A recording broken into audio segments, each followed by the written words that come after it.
Bonjour à tous et bienvenue dans cette nouvelle vidéo. Aujourd'hui, je suis trop content de vous retrouver pour pouvoir vous parler de mes derniers achats du mois de juin 2022. Comme vous le savez, le mois de juin a été très calme parce que j'ai pris la résolution en ce mois de juin d'acheter beaucoup moins de séries et de commencer beaucoup moins de nouvelles séries. Ce qui fait qu'au mois de juillet, il y a pas mal de nouveautés d'ailleurs qui vont sortir. Je n'irai pas les acheter, sauf si vraiment certaines nouveautés font l'unanimité. Mais si jamais je commence à parler comme ça, il y a beaucoup de séries qui vont faire l'unanimité, qui vont plaire. Et du coup, je pourrais toutes les acheter. Mais le but, c'est d'arrêter d'acheter des nouveautés, d'arrêter d'acheter des nouvelles séries, parce qu'il y a déjà tellement de séries en cours, et il y en a de plus en plus, et les éditeurs ne se calment pas. C'est-à-dire qu'il y a des nouveautés quasiment tous les mois. Du coup, je ne peux pas suivre les nouveautés, en gros, on peut pas, personnellement, je ne peux pas suivre ce rythme-là de nouveautés, parce que déjà d'une, ma pile à lire ne fait que grossir, donc ça ne sert à rien. Et le budget manga explose, donc je préfère me concentrer sur les séries que j'aime vraiment, et sur les séries que j'ai déjà en cours actuellement. Bref, donc ça c'était pour ma petite résolution. Donc c'est pour ça qu'il y a moins de vidéos achat manga maintenant. En juillet, on aura peut-être deux, parce qu'il y a quand même pas mal de choses en juillet, notamment en ce qui concerne Demon Slayer et d'autres séries qui sont toujours en cours, notamment Naruto, avec l'édition Okaye, puisque le tome 2 corrigé arrive en juillet, ainsi que le tome 3, si tout va bien. Voilà. D'ailleurs, pour cette histoire du tome 2 corrigé, en fait, il y avait une erreur dans le tome 2, donc il faut le rapporter chez votre libraire qui fera l'échange avec le bon tome 2 qui a été corrigé, tout simplement. Voilà. Il y a pas mal d'autres choses qui vont sortir, mais de toute façon, vous pourrez retrouver toutes les sorties dimanche, parce que dimanche, vous aurez le droit à ma vidéo des sorties du mois de juillet, dans laquelle, vous savez, je vous parle de toutes les sorties du mois de juillet. Ça fait beaucoup de répétitions, mais c'est pas grave. Donc voilà, on pourra en parler ensemble dimanche. Bref, maintenant, j'ai assez parlé, je vais vous montrer tous mes derniers achats du mois de juin, et je suis trop content. Parce que ce matin, j'ai reçu un service presse de la part de Pika pour une nouveauté du mois de juillet qui est incroyable. Et donc, je vais pouvoir glisser ce service presse dans cette vidéo. Donc, je suis très content. Bref, je me tais et je vous montre tout ça. J'ai l'impression que mon trépied va se casser la gueule. Genre vraiment, à un moment, je pense que le téléphone va faire zoup et vous allez tomber sur moi. Vous allez rien comprendre. Parce que là, si vous pouviez voir mon installation, c'est très archaïque quand même. Voilà, le trépied est monté sur une chaise parce que du coup, le trépied n'est pas assez haut. Donc je suis obligé de le mettre sur une chaise parce que clairement là je mets le trépied par terre. Vous voyez pas ma tête en fait, vous verrez que mon torse. Donc je ne serai qu'un torse. C'est pas ouf quoi. Voilà. Bref, je me tais et je vous montre les mangas. Ouais, c'est parti. Tout d'abord, j'ai reçu de la part de Pika le tome 4 de Fortnite of the Apocalypse de Nakaba Suzuki. Donc ça, c'est la suite de Seven Deadly Sins. Je vous mettrai les informations dans la vidéo, toujours en cours au Japon, tout ça, la sortie du tome 5, etc. Ça, c'est une série que j'aime vraiment beaucoup, sachant que j'avais déjà adoré Seven Deadly Sins. J'étais tellement content d'apprendre qu'il y aurait une suite.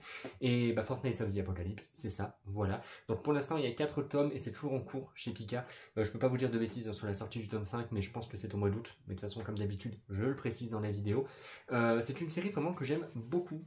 Ça me rappelle vraiment le mood de Seven Deadly Sins. C'est vraiment la même chose. C'est hyper sympa, c'est super agréable. Il y a de l'action, il y a des combats, des personnages hyper attachants. C'est vraiment une série que je vous recommande à 100%. J'ai reçu de la part de Kaze le tome 4 de Yakuza Réincarnation. Ça c'est pareil, c'est toujours en cours. Et c'est une série que j'apprécie vraiment énormément. En fait, j'avais trouvé le pitch de départ hyper sympa. En fait, c'est un Yakuza, un vieux Yakuza qui va se réincarner dans un monde dans lequel, en gros, il va se réincarner en princesse. Voilà, c'est un Yakuza assez badass dans notre monde qui va se réincarner en princesse. Le pitch de départ était tellement fun et le premier tome m'avait vraiment fait beaucoup rire, et ainsi que le tome 2, le tome 3 et ce tome 4 que j'ai déjà lu et que j'ai vraiment beaucoup aimé. Et à chaque fois en fait j'aime beaucoup tous les tomes, c'est super sympa à lire. Ça se prend pas du tout au sérieux et c'est ça qui est vraiment sympa. On a le droit à de très beaux dessins. Et les couvertures sont hyper classe, surtout toutes les couvertures sont très belles. Voilà, donc Yakuza Réincarnation, c'est une très bonne série. Et j'ai vraiment hâte d'avoir la suite. Et ça serait plutôt cool d'avoir un anime d'ailleurs sur Yakuza Réincarnation. Je pense que ça pourrait être vraiment très fun. Je sais pas du tout jamais ce manga marche bien au Japon ou pas. Écoutez, ma foi, on verra bien plus tard, mais voilà, en tout cas pour ce tome 4 de Yakuza Réincarnation que j'ai beaucoup aimé. D'ailleurs, en parlant de manga que j'ai beaucoup aimé, je vous prépare également une vidéo lecture manga, parce que j'ai lu vraiment pas trop mal ces derniers temps. Donc j'ai beaucoup de choses à vous dire sur certaines séries, notamment Yakuza Réincarnation, Fortnite of the Apocalypse. Je vous parlerai également de romans, parce que vous m'avez fait la demande de vous parler de mes lectures romans, donc je vous parlerai de 2 romans que j'ai lus. Et ma foi, c'est tout, et c'est déjà pas mal. Voilà pour... c'est tout ce que j'avais à dire en même temps qu'Yakuza Réincarnation. C'est tout. J'ai reçu de la part de Pika, J'irai te tuer dans tes rêves. Donc ça c'est une nouveauté pareil qui est sortie au mois de juin, le 15 juin. C'est terminé en 4 tomes. une série courte, ça c'est cool. Et donc j'ai déjà lu ce premier tome que j'ai beaucoup aimé. Ma seule petite déception, c'est que c'est pas assez violent et assez gore. Je sais pas pourquoi, je m'attendais vraiment à un truc assez trash. Et ça n'est pas beaucoup. Donc j'ai été un tout petit peu déçu, mais sinon j'ai beaucoup aimé l'histoire. L'histoire encore d'une vengeance, c'est un frère qui va perdre sa sœur.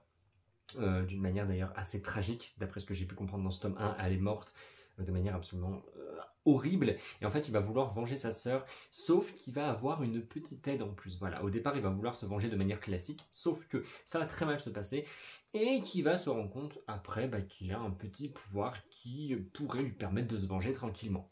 Voilà, enfin tranquillement, non, parce que quand même pour accéder à ce pouvoir, enfin du moins pour activer ce pouvoir, il faut quand même faire certaines choses, mais je vous laisserai découvrir tout ça dans le tome 1, et moi de toute façon je vous en reparlerai dans mes lectures manga tout simplement. En tout cas un premier tome que j'ai beaucoup aimé. Maintenant il faut voir un petit peu ce que ça va donner sur 4 tomes, mais je pense que ça peut bien tenir. On verra ça. Voilà, en tout cas ce tome 1 était une très bonne surprise, c'était très sympa, je vous le dis.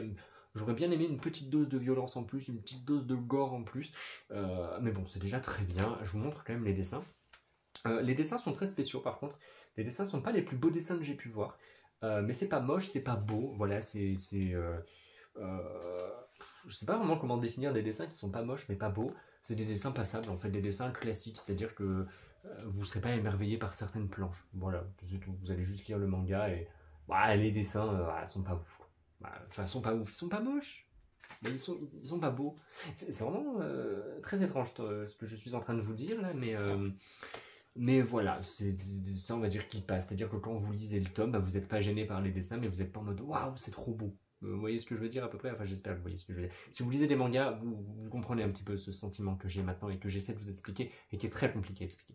Bref, voilà pour ce tome 1 de J'irai te tuer dans tes rêves. Alors là, on passe de la violence au truc trop mignon avec le tome 1 de Colocataire à leur manière de chez Nobinobi. Donc ça, c'est toujours en cours, je crois, avec 6 ou 7 tomes au Japon. Je sais qu'on aura le tome 2 au mois d'août. Un premier tome qui est juste incroyable. Pareil, je l'ai lu et j'ai adoré ma lecture. D'ailleurs, j'en ai déjà fait un post sur Instagram dans lequel j'ai fait participer mon chat et ça a été très compliqué. Ouais, pour que mon chat puisse regarder l'objectif de l'appareil photo, croyez-moi, c'est très compliqué. Donc j'ai été assez malin avec des petites touffes d'air pour essayer, vous savez, de lui faire lever les pattes, pour qu'elle puisse me regarder, tout ça. À la fin, j'ai bien cru qu'elle allait finir par me bouffer le manga, mais bon, voilà, c'est juste pour dire. Donc ce premier tome est vraiment très sympa parce qu'en fait, ce que j'ai beaucoup aimé dans ce manga, en fait, c'est qu'on aura les deux points de vue. C'est-à-dire qu'on aura le chapitre 1 deux fois. On aura d'abord le chapitre 1 avec le point de vue du gars qu'on a juste ici qui s'appelle Subaru Mikazuki, qui est un auteur, d'ailleurs, je vous parle vite fait de ce personnage. En fait, c'est un auteur d'histoire policière qui déteste les gens. Voilà, en fait, il a l'impression que les gens l'empêchent d'imaginer ses romans, de travailler tranquillement, donc il ne sort jamais de chez lui. Il va rencontrer ce chat, et ce chat, en fait, en le voyant, il va avoir comme un espèce d'éclair d'imagination. Il va se dire, waouh, waouh, oh là là, oh oui, je veux faire ça pour mon roman. Et du coup, il va adopter ce chat. Enfin, il va l'adopter, en fait, il va simplement le ramener chez lui, sans forcément que le chat soit d'accord au départ, mais bon, bref, c'est ça aussi qui est très marrant dans cette histoire. Donc vous avez compris, on a donc l'histoire d'un mec qui sort jamais de chez lui, qui écrit des romans et qui va adopter un chat qu'il a trouvé dans la rue. Et en fait, à chaque fois, ce que je voulais dire, c'était par rapport en fait au chapitre. On aura donc le chapitre 1 deux fois. Première fois avec le point de vue de l'auteur, je veux dire de Subaru Mikazuki, voilà, de l'auteur d'histoire policière, je veux pas dire du mangaka. Je suis en train de m'embrouiller dans mes propos, ça va pas du tout. Et après avoir vu et lu le point de vue de ce personnage, on aura le point de vue du chat, c'est-à-dire qu'on va vivre le chapitre 1 avec le point de vue du chat. Et ça, j'ai adoré. Je trouve ça hyper original parce qu'en fait, quand on va parcourir le chapitre avec donc les yeux de Subaru, on va le voir des fois, par exemple, on va voir le chat faire des choses, courir dans l'appart, lui ramener sa gamelle, fouiller dans la poubelle, mettre des croquettes à droite, et à gauche, un peu partout dans l'appart, en fait, ce qu'adorent faire les chats en général. Et ensuite, en fait, on aura l'explication avec le point de vue du chat. Le chat fait ça pour certaines raisons. Pourquoi est-ce qu'il met des croquettes à droite, à gauche? Pourquoi est-ce qu'il a été fouillé dans la poubelle? Pourquoi est-ce qu'il pousse sa gamelle à certains endroits? Pourquoi est-ce qu'il court comme ça dans l'appart? Et à chaque fois, c'est hilarant et c'est juste une petite fraîcheur à lire. Et j'ai adoré ce tome 1 et j'ai vraiment hâte d'avoir le tome 2. Je vous l'ai dit, il sort au mois d'août. Et je suis très curieux de voir ce que ça donne. D'ailleurs, en fait, je suis en train de me rendre compte que cette vidéo achat manga se bascule légèrement en lecture manga aussi, donc je vais me taire. Je vous en reparlerai de toute façon dans ma vidéo lecture manga, mais c'est un vrai coup de cœur pour ce tome 1 de Colocataire à leur manière. J'ai également reçu de la part de Nobinobi le tome 2 de Kingdom Hearts 3. Alors Kingdom Hearts 3, il faut savoir que j'ai adoré le jeu vidéo. En fait, j'adore les jeux vidéo Kingdom Hearts depuis le départ. C'est un mélange entre Final Fantasy et Disney, c'est super original, c'est super agréable. Il y a un scénario qui est super complexe à suivre. J'allais faire un rototo qui a voulu sortir et je l'ai arrêté au dernier moment. Je sais pas pourquoi je vous l'ai dit alors qu'au final j'ai pas roté. Je pense que ça se trouve ça ne se verrait même pas dans la vidéo. Maintenant je vous l'ai dit, bah voilà, je vous l'ai dit. Tant pis, c'est pas grave. Je disais donc que Kingdom Hearts c'est une histoire qui est très complexe dans les jeux vidéo, il y a tellement de jeux vidéo, et puis il y a le 1, il y a le 2, mais en fait avant le 1 il y en a un qu'il faut faire avant de... Bref, c'est des histoires absolument incroyables, mais c'est génial, par contre moi je sais que j'adore. Et Kingdom Hearts 3, j'avais totalement adoré le jeu sur PlayStation 4, il me semble, oui, PlayStation 4. Je l'ai fait de A à Z, je l'ai platine sur PlayStation 4, bref, un vrai régal. Et j'avais vraiment hâte de découvrir l'histoire en manga, sachant que par contre, le rythme de parution est super méga lent, parce qu'on est à quasiment un tome par an, puisque l'année dernière, en juin-juillet, on avait eu le droit au tome 1 dans une édition collector absolument magnifique. Et là, en juin, on a eu le droit au tome 2, et pour l'instant, le tome 3 n'est pas sorti au Japon, on n'en a aucune date, donc je pense qu'il va sûrement arriver dans un an. Mais en soi je m'en fiche parce que je connais déjà l'histoire donc c'est pas très grave, mais par contre pour ceux qui ne connaissent pas du tout l'histoire de Kingdom Hearts, déjà à lire le manga sans connaître l'histoire, je pense que vous serez peut-être un petit peu perdu. Je me rends pas forcément compte, je sais pas du tout, jamais c'est une lecture que je pourrais conseiller à tout le monde. Je pense qu'il faut forcément avoir lu déjà forcément Kingdom Hearts premier du nom et Kingdom Hearts 2 pour comprendre le 3, ça me paraît assez logique. Mais ouais, je sais pas vraiment, je sais pas. Moi en tout cas, je me lance là-dedans parce que je connais déjà l'histoire par cœur, donc c'est cool. Mais bref, voilà, tout ça pour dire qu'au final, pour moi, le rythme de parution ne me gêne pas, mais que si jamais vous avez envie de vous lancer dans cette série, attendez peut-être un petit moment. Parce que sinon vous allez attendre un an entre chaque tome, et j'avoue que quand on est bien accroché à l'histoire et qu'on ne la connaît pas, ça peut être quand même sacrément long. Voilà. Donc j'ai déjà lu ce tome-là et j'ai adoré. Les dessins sont très beaux, j'adore l'univers, j'adore l'ambiance. Vraiment un travail, très bon travail autour de Kingdom Hearts. Et, ça me donne vraiment envie d'acheter tous les tomes de Kingdom Hearts, parce que j'ai jamais commencé à acheter un seul tome. Et j'ai bien envie de craquer pour l'intégralité de la série de Kingdom Hearts 2. On a le droit à pas mal d'autres séries, hein. Je pourrais pas vous dire de bêtises parce que je sais plus trop. Il y a pas mal de tomes quand même qui sont sortis sur pas mal de jeux. Donc ça me tente vraiment beaucoup. Mais bon, j'avoue, ça serait pas vraiment raisonnable parce que je connais déjà l'histoire par cœur. Donc ouais, bon, bref, on verra. En tout cas, ça, je vous en reparlerai dans ma prochaine vidéo lecture manga. Maintenant, je vais vous montrer pas mal de choses que j'ai reçues de la part de Inis Éditions. Ils m'ont envoyé tellement de choses en ce mois de juin, c'est un truc de malade. Que de très beaux livres. Et après, pour finir, je vous montrerai le service presse que j'ai reçu de Pika ce matin et qui est trop bien, et j'ai hâte de vous le montrer. Ce matin, j'ai reçu le livre Les Bento des films du studio Ghibli, donc ça c'est déjà disponible, ça coûte 17,95 €.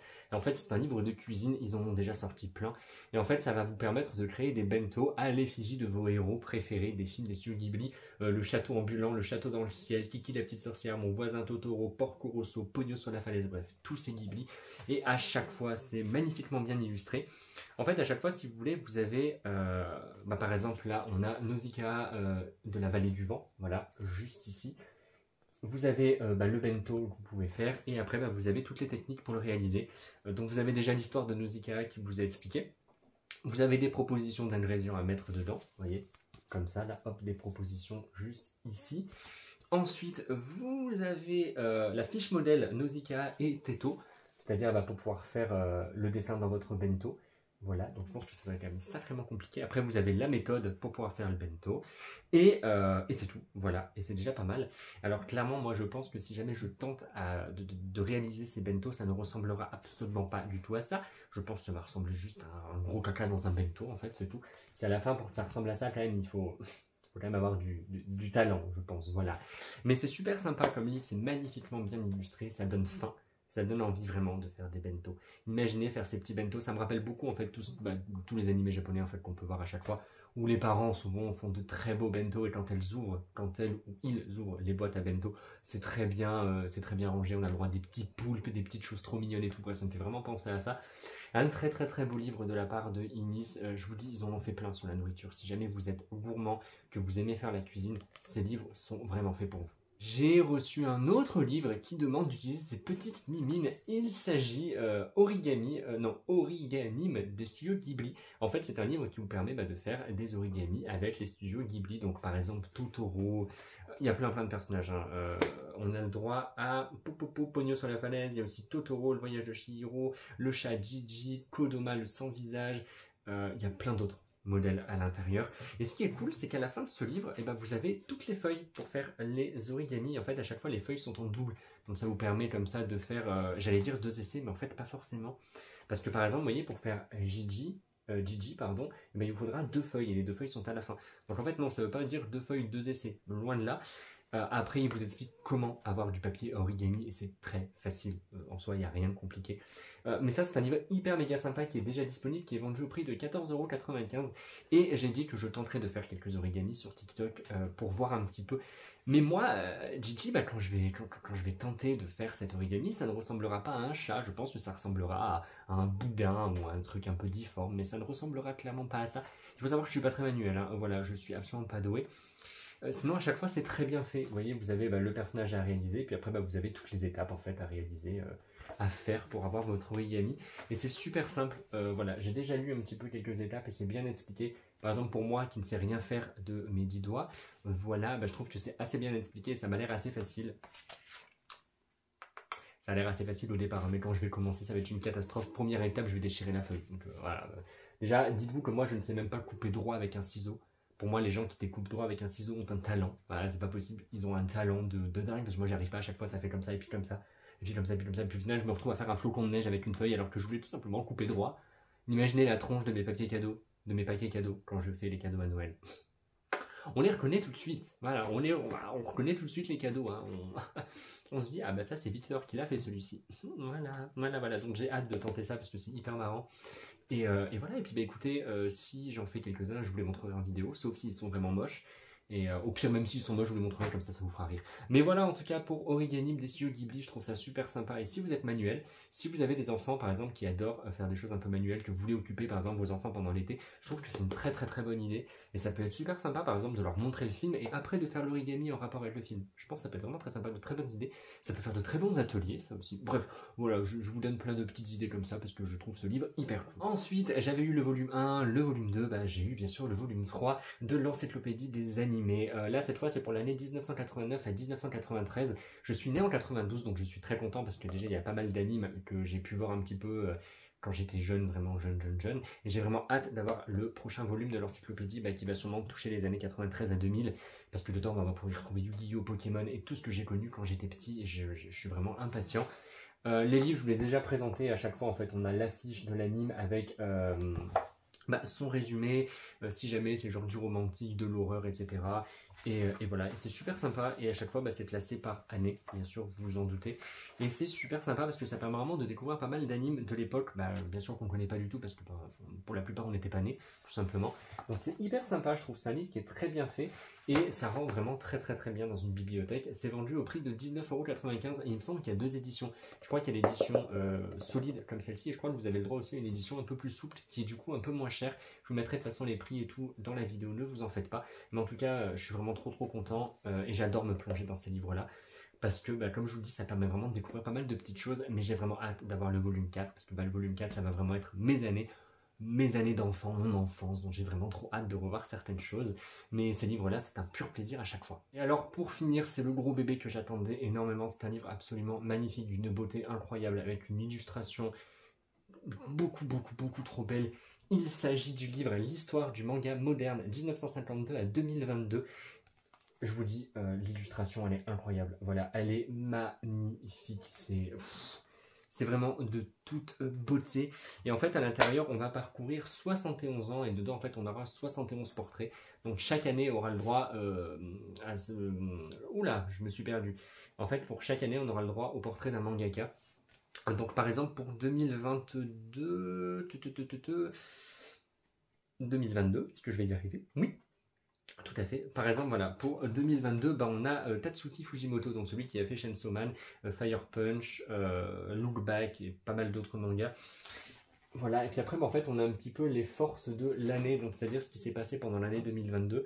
On a les essentiels en termes d'animes, de jeux vidéo et de films qui sont sortis au cinéma. Et c'est un livre qui est magnifiquement bien illustré, c'est très bien écrit. J'ai déjà lu pas mal de pages et personnellement j'adore. Et ça permet vraiment de découvrir certaines choses que je ne connaissais absolument pas du tout. Parce que j'avoue que tout ce qui est manga dans les années 50, 60, 70, j'y connais rien. Et c'est un vrai plaisir de lire tout ça. de lire un petit peu comment ça se passait avant, et c'est hyper intéressant.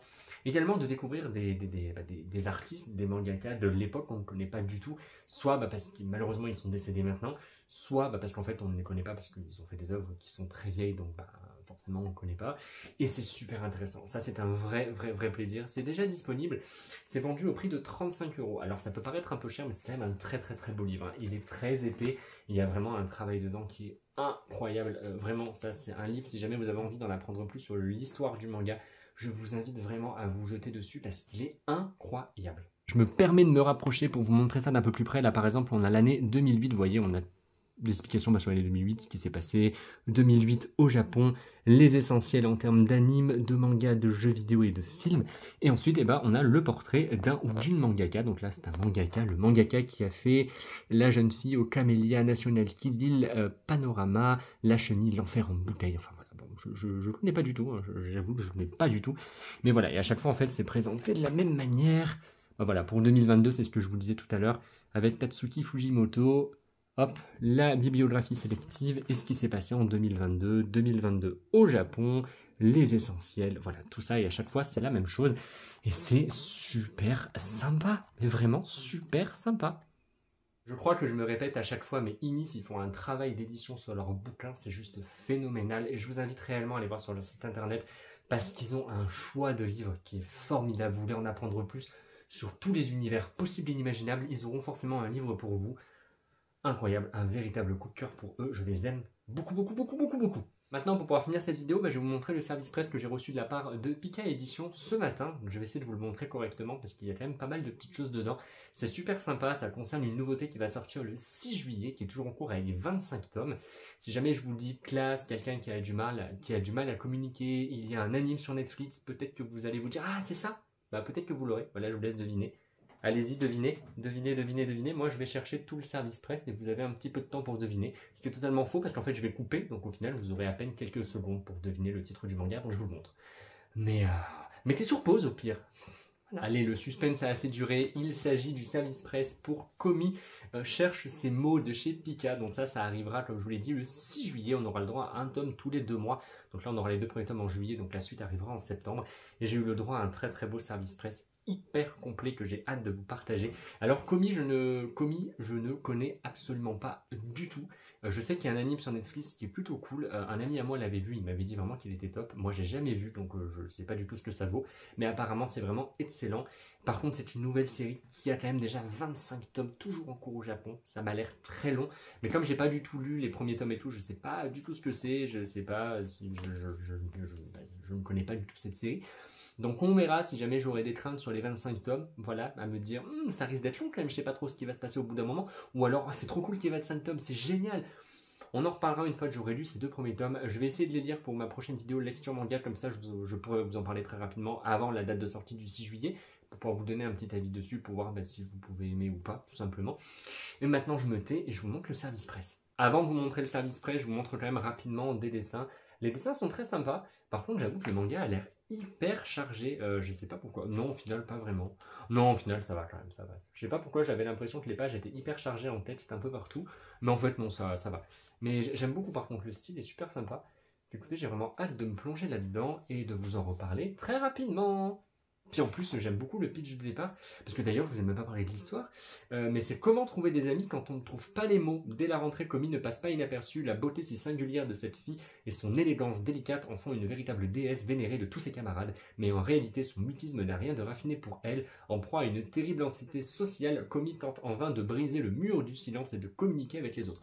Ouais, en vrai, ça peut être très marrant, je pense, et ça peut vraiment donner lieu à certaines scènes très drôles, mais je vous en reparlerai dans mon bilan, enfin dans mon lecture manga, ma vidéo lecture manga qui sortira la semaine prochaine. Et en fait, j'ai décidé de passer de l'autre côté de la caméra pour vous montrer tout le contenu, parce que moi c'est plus facile et je suis sûr de vous montrer correctement les choses. Tout d'abord, dans le service presse, il y avait une très jolie trousse, et je trouve les personnages hyper mignons dessus. Alors là, on reconnaît un petit peu Komi, par contre les autres je ne connais pas du tout. Elle, là, on dirait qu'elle est totalement folle, je sais pas ce qu'elle fait, mais elle a l'air tellement drôle. En tout cas, une petite trousse très sympa, qui est totalement blanche derrière et devant, on a le droit à ces personnages-là. Elle est très mignonne et je pense que je vais y mettre pas mal de stylos dedans. Voilà, j'avais une trousse assez moche que j'utilisais pour mettre des crayons et tout. Et là, je sais que je vais prendre celle-ci. Voilà pour la petite trousse. Ensuite, on a le droit à une ardoise magnétique que vous pouvez, vous savez, coller sur votre frigo ou ailleurs, au final, où vous voulez, sur une surface magnétique. Et ça, vous aurez le droit, vous aussi, à cette ardoise magnétique. Tout simplement parce qu'en fait, vous pourrez la demander à votre libraire pour l'achat des 2 premiers tomes de Komi cherche ces mots. Donc n'hésitez pas à la demander à votre libraire, ça c'est plutôt cool. Et avec, et bien sûr, on a le droit à une petite boîte de craie pour pouvoir écrire dessus. Moi, je pense que je vais la mettre sur mon frigo. Pour pouvoir écrire un petit peu la liste des courses ou ce genre de choses, je sais pas trop. On a le droit encore aux petits personnages en bas qui sont vraiment trop choux, j'aime trop. Et puis l'ardoise elle est vraiment très sympa, j'aime beaucoup. Vous voyez, c'est ce que je vous disais, une ardoise magnétique, Komi cherche ces mots, offerte pour l'achat de 2 tomes de la série. Offert pour l'achat de 2 tomes du manga, Komi cherche ces mots par Pika Édition. Ouais, donc voilà. N'hésitez pas à le demander à votre libraire quand vous irez chercher vos 2 tomes le 6 juillet. Il y avait également un communiqué de presse qui est vraiment hyper sympa parce qu'en fait, il prend la forme d'un cartable. Vous voyez, on peut l'ouvrir. Hop, je vais pas y arriver avec une main. Hop, bah, mais dis donc, voilà, en fait, on peut l'ouvrir comme ça, comme un cartable, et il est vraiment super sympa. Et dedans, on a plein d'informations sur le mangaka, sur l'histoire du manga, et sur pas mal d'autres petites choses. Je peux pas le déplier parce qu'en fait, là, il y a des informations de la maison d'édition, donc je peux pas vous les montrer. Mais en tout cas, il y a pas mal de petites choses dedans, et ça, c'est super sympa, et c'est super bien réalisé, surtout, regardez-moi ça, c'est beaucoup trop beau. Et pour finir, une ardoise encore, recto verso, donc derrière, on peut écrire au feutre, et ici, on peut écrire à la craie. Et alors, elle, je sais que je vais déjà l'accrocher quelque part dans ma manga tête, comme ça je pourrais marquer dessus les prochaines sorties manga à venir, et je trouve ça super sympa. Voilà, le cadre est hyper beau et tout, et bref, c'est magnifique, je suis trop content. Voilà pour ce très très beau service prêt, je suis tellement heureux d'avoir reçu ça ce matin. Maintenant, je vais m'empresser de lire les 2 premiers tomes pour vous en reparler dans ma prochaine vidéo lecture manga. Merci beaucoup Pika, Inis, enfin tout le monde pour ces envois, c'est absolument génial. Et j'adore, en vrai là ça m'a donné qu'une seule envie par rapport à Komi cherche ses mots. C'est d'aller voir l'anime sur Netflix, mais je ne le ferai pas parce que ça sert à rien. C'est un petit peu bête d'aller voir l'anime alors que j'ai déjà le manga à lire. Voilà. Écoutez, cette vidéo est maintenant terminée, donc j'espère qu'elle vous aura plu. N'hésitez pas à me dire dans les commentaires ce que vous allez acheter, ce que vous avez acheté, si jamais je vous ai donné envie de craquer pour certaines choses. Et moi, je vous retrouve dimanche pour la vidéo des sorties du mois de juillet. Un mois de juillet qui sera extrêmement chargé, comme vous vous en doutez. Mais bon, c'est normal, c'est le mois de juillet, donc il y a la Japan Expo, tout ça, bref, voilà. Mais on en reparlera dimanche, et puis écoutez, j'espère que vous allez bien, et jusqu'à dimanche, portez-vous bien, et c'est tout, voilà, c'est tout à dimanche.